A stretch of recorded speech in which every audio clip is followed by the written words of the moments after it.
I just wanted to really like stress the importance of simplicity sometimes. Often when you start off with a foundation, if you don't get the result that you want, then you can quite easily just move on to layering it and layering it and layering it, hoping that that's going to fix the situation. But I just feel like there's nothing better than a good solid foundation. I had this comment in one of my previous videos, how I go about creating like good melodies, unique melodies, or like drums. There is a lot of times where I definitely make like bad melodies, I definitely make bad beats, but you know, this is just one of the times that it's come off well. I think it's just a matter of applying yourself and being willing to fail, and sort of just like giving into this idea that we may not be like as in control of the outcome as we think we are. This sort of like day and age that we live in, we're also like paranoid of being judged. We just want to be like an expert straight away. We just want to like create the perfect thing. I've definitely been guilty of this myself, but it's just so like tiring. It's so unrealistic. You're already thinking of like how it should pan out before you've even made the decision, you know? You're already like pre-thinking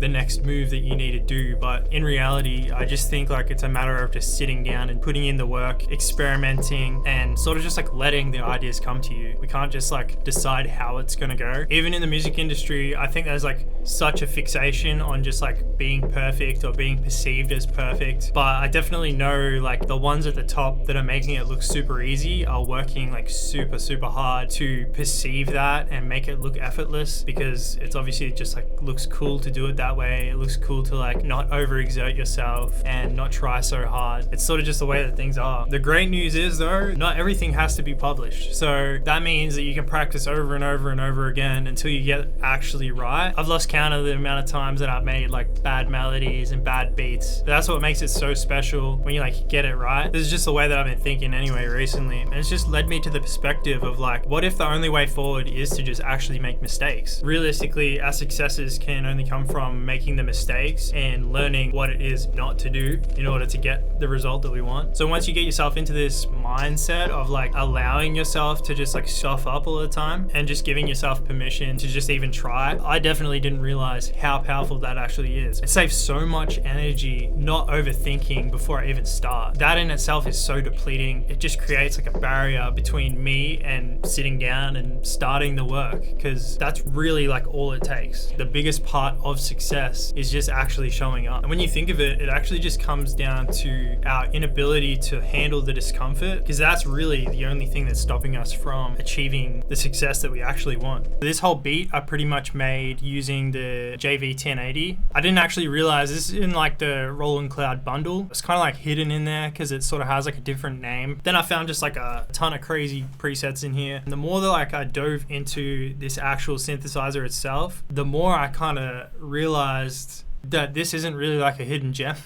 This is actually like a super common synthesizer that a lot of people use. So actually the JV1080 is actually like coined as the sound of the 90s, and it's debatably one of the most recorded sound modules like ever. I'm sure there's like a lot of presets in here that you've probably heard in like a lot of famous songs from like the 90s, the 2000s, and even just like in modern recordings, like a lot more people are starting to use it again because it's such a powerful synth. So I just use this as kind of like the foundation. I use sort of like this plug chord progression. So it's in C major. So this is the fourth, and then it drops down to the second. Then it comes up to the third. So these here are essentially the root notes. It's pretty much like arpeggiated seventh chords, but I may have just changed a couple of the notes here and there. Then I just use this like filter delay. It's an Ableton stock, but it's got such a nice sound to it. I was just sifting through like presets. It really matched the sound of the synth, so I went with it. And then I picked this hybrid reverb as well.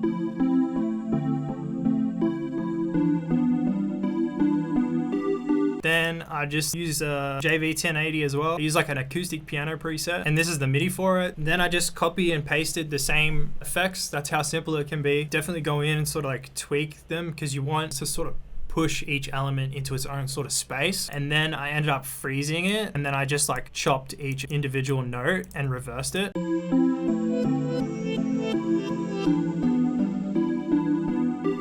And And then we did the same. I ended up turning off the reverb on this one. I went with this Twinkle Bell preset. This is just like SRX. It's another Roland Cloud plugin. And I just went with like 2 simple notes. So essentially it's like this call and response. If I put those 2 MIDIs together, even call and response, it can be an overwhelming sort of idea, but when you look at it in this sense, it doesn't have to be complicated. And when you strip it back and make it really simple like this, you'll be really surprised at keeping things simple and how complex they can actually still sound. So then I did the same idea. I kind of bounced it, like freezed it, and then the second note, I just reversed it.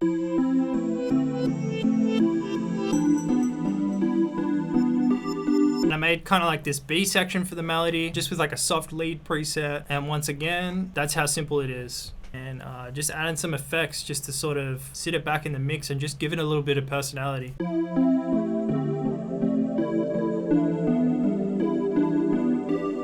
Obviously it helps to pick the right preset or have the right kind of sound design, because you all want like each of the sounds to complement each other or like sound like they kind of paint a picture together. If that makes sense. Very simple 808 pattern, left tons of space in it. First hi-hat is kind of like this plug hi-hat. You probably would have heard it before. Got like this kind of crazy like velocity. Just create like this standard pattern.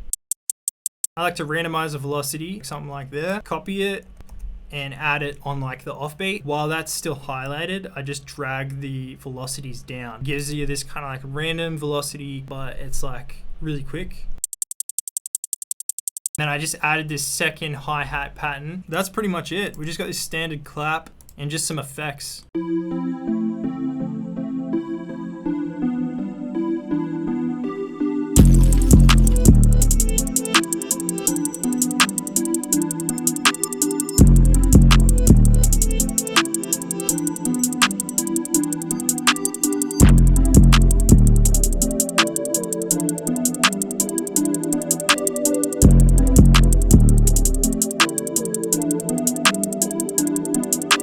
Thanks for watching. Hope you have a good day.